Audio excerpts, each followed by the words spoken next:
Member for Barton. The question is that this bill be now read a second time, and I call the honourable member for Hinkler.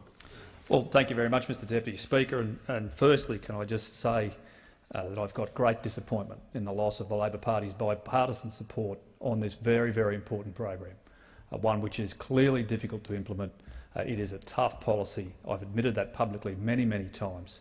I've also said on many occasions it is not a magic bullet, but it is a tool that we have in the toolbox. It is a policy which we can implement, and one which will make a great difference. And can I say to the member for Barton that in terms of the Senate inquiry, you did miss one of the critical recommendations, and that is the overall recommendation that the legislation should be supported. That was the outcome from the Senate inquiry. So it's not a blanket approach, and I'm going to talk specifically about my electorate, Mr Deputy Speaker. In the electorate of Hinkler, it is not just the city of Bundaberg, it is the city of Bundaberg and Hervey Bay. It is the outlying areas such as Bargara and Childers and Woodgate and Booyal and all of those smaller communities such as Toogoom and Burham Heads. It does cover a very, very broad range. The consultation has been extensive, and I'll talk about that in detail as we continue. It has extensive community support, and I'll talk about exactly how we managed to ascertain that early on before we work forward with the Department of Social Services. In terms of ways off the card, well, if you're on Newstart, there is a very clear one. You can go to work. So if you are employed, clearly you will not be on the card. You do not need Newstart. It is targeted specifically at those in my electorate who are aged 35 or under, and on particular payments, which we'll discuss a little bit later on. So I'd say to those people in the Bundaberg area, we are continuing with the rollout. I'm disappointed that Labor is not supporting the recommendations for something which quite clearly works. Now, in terms of our community, Mr Deputy Speaker, I can only tell you that I was born there. It's part of my community. My family is there. I grew up there. My kids go to school there. I've had businesses there. I know extensively the difficulties we have, and I've got to tell you they've gotten worse. They've not gotten better. They have gotten worse. We need to do something which will make some changes, and the amendments proposed and the legislation proposed for the Social Services Legislation Amendment Cashless Debit Card Bill for 2017 will do that. But you don't have to believe me, Mr Deputy Speaker, as I'm sure the Labor Party won't. I can show you some absolute demonstrations from my local community, including the local press. And the first one is this, Fraser Coast Chronicle by Blake Antrobus. This was last year.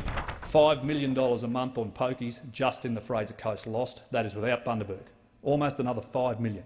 So some $10 million every single month for 12 months. Order. I remind the member not to use props in the House. Well, of course, I withdraw, Mr Deputy Speaker. I'll use it for reference only. So this is just one front page. $10 million in pokies lost. $10 million. The second one in the Bundaberg Newsmail. ICE, rife in Bundaberg homes. Bundaberg the worst for parental drug abuse. $30,000 inheritance, blown on drugs. And on the other side of the coin, Mr Deputy Speaker, another front page with a gentleman who is looking for 30 people to come and work at his scallop shucking business, positions he just can't fill. So we have challenges on both sides of the coin. We have employment available that people simply won't do, and we have real challenges around drugs and alcohol. And this is one way forward. This is one way forward. It is a policy which is on the table. It's been demonstrated to work. Now, I can go on and on and on here, Mr Deputy Speaker. We have dozens and dozens. In fact, there were so many in the local newspapers that my staff couldn't give them all to me. There were literally dozens over a very short period of time. Thief takes off with auntie's ashes. Mother's horror as husband slain in home. We need to do something about this. We need to do something about this. Now, I've said publicly, and I'll say it again, it is not a magic bullet. There is no way that we can address every single issue simply with this change in policy, but it will make a difference because it has been shown to make a difference in the 2 trial sites. Now, it quarantines 80% of a person's welfare payment onto the card, and as we've said, the remaining 20% is available for cash. It is a debit card like every other debit card. Now, I noticed that the member for Grey, Rowan Ramsey, spoke about the challenges when the power goes out. Well, I've got to tell you, that's the same challenge for every other card. So regardless of which card you have in your wallet, if the machine won't work, none of them will work.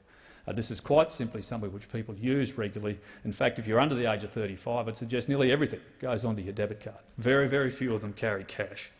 Now, the Minister for Human Services at the time, Alan Tudge, announced Hinkler as the next trial site on September 21. It was announced in the budget for those 2 new locations, and the proposal for my electorate is different. After community consultation, extensive community consultation, what's been determined is quite simply that if you are 35 years or under, You're on a payment which is a New Start, Youth Allowance Job Seeker, Parenting Payment Single or Parenting Payment Partnered, you'll be included in this rollout. Now that is substantial. In the Hinkler electorate, that is 6,711 individuals at the time that we put the data together. Now I recognise that is a lot, but we do need to do something about this, because here are the numbers, Mr Deputy Speaker. It's very straightforward. In my electorate, of those people who are under 30 on welfare today, 90% had a parent who was also on welfare during the past 15 years, the majority of whom were on welfare for at least 9 of those 15 years. And the second one, and this is the most disturbing, Mr Deputy Speaker, without intervention, it is projected that 57% of those under 30 on welfare will still be on income support in 10 years' time. We are failing a generation of children. We are failing them. And quite simply, this is something we can address, and we can do it with the cashless card, along with a lot of other measures. Now, I've spoken about what we need to do for unemployment, how we drive infrastructure, how we continue to drive the economy. And along with the investment, there will be an additional $1 million for community services. Now, that's on top of the already 70 federally funded services across the region, which includes drug and alcohol services, financial capability, employment and families and children's programs. Now, earlier this year, a further $500,000 was dedicated towards drug and alcohol programs. Surely we need to start to address the cause. We need to start to address the cause. So we've got very bad statistics. We've got a very low demographic. In fact, the Local Government Association of Australia just put out their State of the Regions report. The area of Wide Bay, the statistical region, which includes my electorate and, of course, part of Wide Bay, Mr O'Brien's, it indicated that this region has the lowest per capita income of anywhere in the country at some $34,000, as it has had for some 20 years. So we need to address that. We need to ensure there are jobs, but we also need to ensure that people are actually using their money on the requirements for life. I don't think that any taxpayer would be offended that you are restricted from not purchasing alcohol, in terms of takeaway alcohol, from not using the money provided by the taxpayer for the purchase of illicit substances, or to pour down the throat of a pokie machine to the tune of $10 million a month in the region. Now, I don't think that is unreasonable in any circumstance. Now, in terms of the community consultation, Mr Deputy Speaker, my office originally did some mail-outs. Up until the announcement, there were 32,000 constituents that we contacted to get an indication from them as to their views. Now, that's a substantial amount of an electorate of just over 100,000 voters. 32,000 in the form of a direct mail-out. We phone polled about 500 people. We sent an additional 5,500 direct emails, and we had many calls both in and out of my office. To date, the feedback we've received shows 75% in favour of the cashless debit card being introduced, 23% against, and 2% undecided. Now, that is just the initial consultation to determine whether there was support in the community for us to look at this very, very difficult, and it is a difficult policy, Mr Deputy Speaker, in terms of the rollout of the cashless card. Now, Minister Tudge put a letter to the editor in the News Mail, the local paper, on the 12th of October 2017, in terms of the consultation that was conducted on top of that by the Department of Social Services. And they are very professional people. Right? This is the public service. It's what they do. They've already been involved in the trial rollouts in other areas. They understand where the difficulties are. Most of those, in fact all of those, have been addressed. We conducted 182 consultations across Hinkler. Now, that is not 182 individuals. That is 182 meetings with groups, with some individuals who, of course, have difficulty working in a group, across the board with those frontline service providers.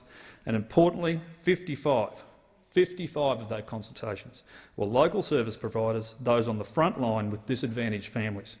We consulted with over 70 community members through direct correspondence or meetings. We held 2 broad community information sessions, another 26 consultations with local church groups, 25 with local government, and 3 meetings with the state government. We also consulted with the relevant peak bodies. Now, that was just at that date in October.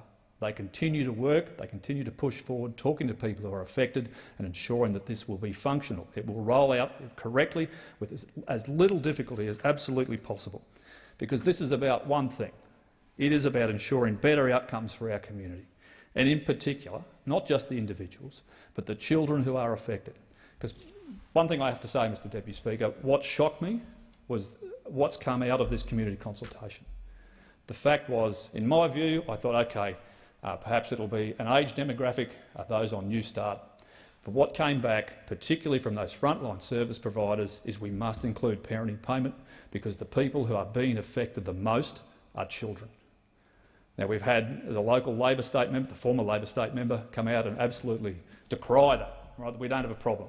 Schools run breakfast clubs. In fact, they run so many breakfast clubs, the state Labor government had to put another $2 million into it. More money for these difficult issues. Now, if we want to talk about those people in the community who don't have a dog in this fight, Mr Deputy Speaker, and let's call it what it is. Right? This is a difficult challenge for the idealists. Right? This is about a practical outcome. And one of those is a gentleman called Brian Cortis.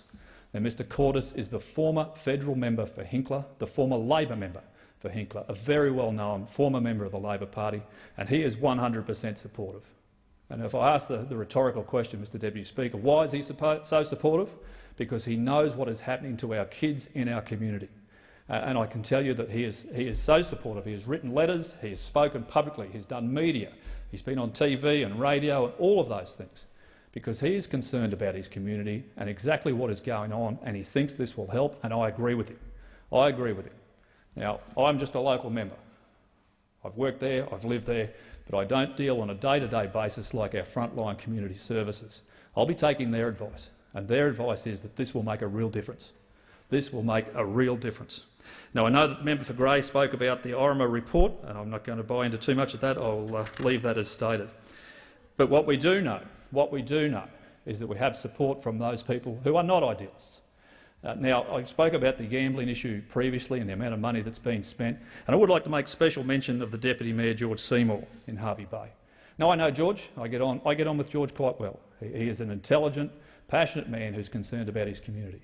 But on one hand, he's complaining about the amount of money we are pouring down the gullet of poker machines, and on the other hand, he is not supportive of the cashless debit card. Now, this is one way to make a real difference. Now, if we are not here to do that, Mr Deputy Speaker, what is our role? Because we are local members, first and foremost, to represent our community and their interests and the difficulties that they continue to have. And my community, I have to say, needs the support. So I would say to the Labor Party, you don't need to believe me.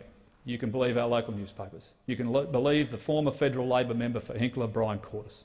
You can believe all of those people in the community who are willing to put their name on a piece of paper, to stand up, to be involved, to be in the community reference group, to do media.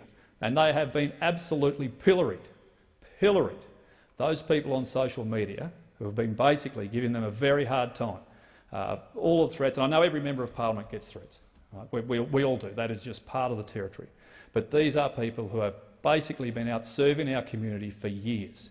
And they are telling me, and they are telling the department, and they are telling the minister that this is a way that we can address a real challenge in our community.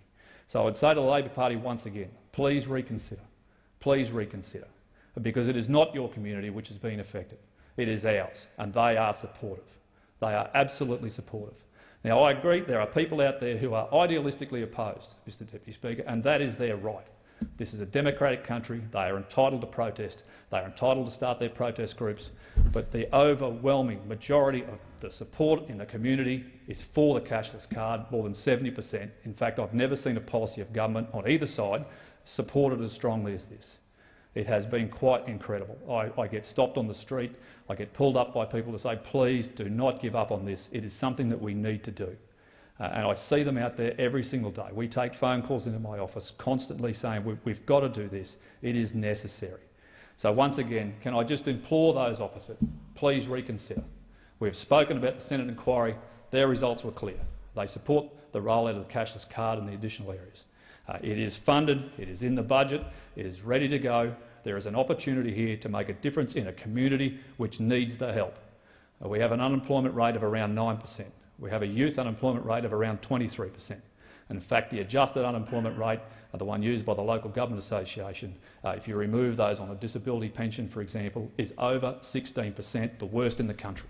So I say to all of those who may be listening to this broadcast, and with absolute humility, we do need the help. This is one way that we can do it. I once again implore those opposite, please support this legislation. I know there are those in your group which are idealistically opposed, and they are entitled to that view, but listen to my communities, the people of Bundaberg, the people of Hervey Bay, the people of Hinkler, And please, I support this bill wholeheartedly, and we need to have it passed. Thank you, Mr Deputy Speaker.